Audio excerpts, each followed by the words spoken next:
Hey there, it's Steve from Serious Keto, and in this video, we are going to make some more nut butter. A week or two ago, I had released a video for a coconut macadamia cashew nut butter that is pretty spectacular, in my opinion. And I'll link to that right up here. But when I released that video, I got a couple of different requests. One was, could you substitute in almonds for the cashews to make a slightly less carby nut butter? Not that that one is super carby, but almonds, a little less carby. And that video will be released tomorrow. The other request that I got was, could you make this without coconut butter? And the answer to that, I believe, is yes. We're going to find out in a minute. Now, as is the case with my other nut butter videos, I am using the Blendtec blender with the twister jar, which is spectacular for nut butters. It is also a very expensive blender with an expensive attachment. So long as you have a high-powered blender, whether that's a Ninja, a Vitamix, a Blendtec, I'm sure there's some other good ones that are out there as well, or a pretty decent food processor, you can probably whip this up, though you might not get the same smoothness in texture. Anyhow, enough of that, let's get to making it. For starters, we'll need 1 ounce of cocoa butter. 1.1, close enough. And then we're going to slowly melt this in a saucepan over low heat. Meanwhile, we'll add our other ingredients, starting with macadamia nuts, 3 ounces.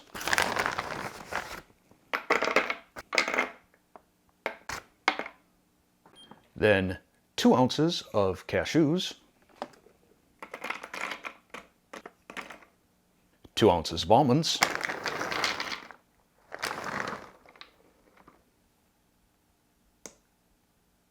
an eighth of a teaspoon of sea salt, and an eighth of a teaspoon of cinnamon. Then we'll add our melted cacao butter, pop on the twister jar lid, and now we're going to make some noise.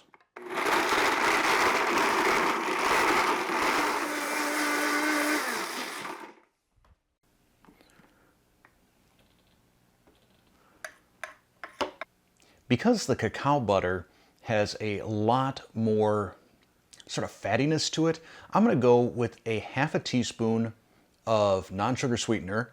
I'm using an erythritol stevia blend. And we'll blend that in.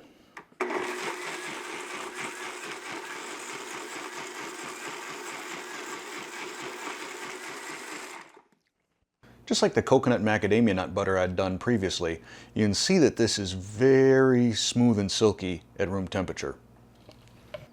And as for the taste,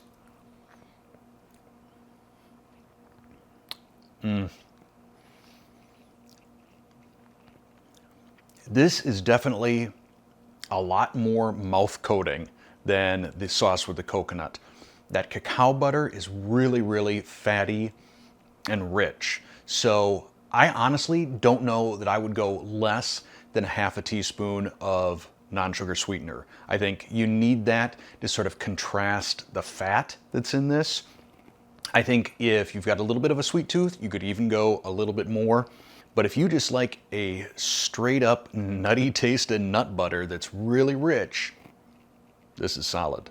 In terms of the macros on this, according to Carb Manager, a 2 tablespoon serving has 5 total grams of carbs, 3 grams of net carbs, 17 grams of fat, 3 grams of protein, and 171 calories. Now, normally, I don't get real thrilled when people ask if they can make substitutions in my recipes. My attitude is, if you want to make a substitution, go ahead and make it at your own risk. I made the recipe this way for a reason. But in the case of nut butters, I say go for it. Have fun. There's nothing that you can really screw up in a nut butter that you can't fix by just adding some more nuts to it, a different type of nut, or maybe a little sweetener, or maybe a little bit of salt. But it's a very easy sort of food item to bounce back from if you screw it up. So play around, have some fun, make some nut butter. And if you enjoyed this video, click that thumbs up, hit that subscribe button, and while you're at it, hit that little bell right next to it so you're notified whenever I release a new video. Thanks for watching.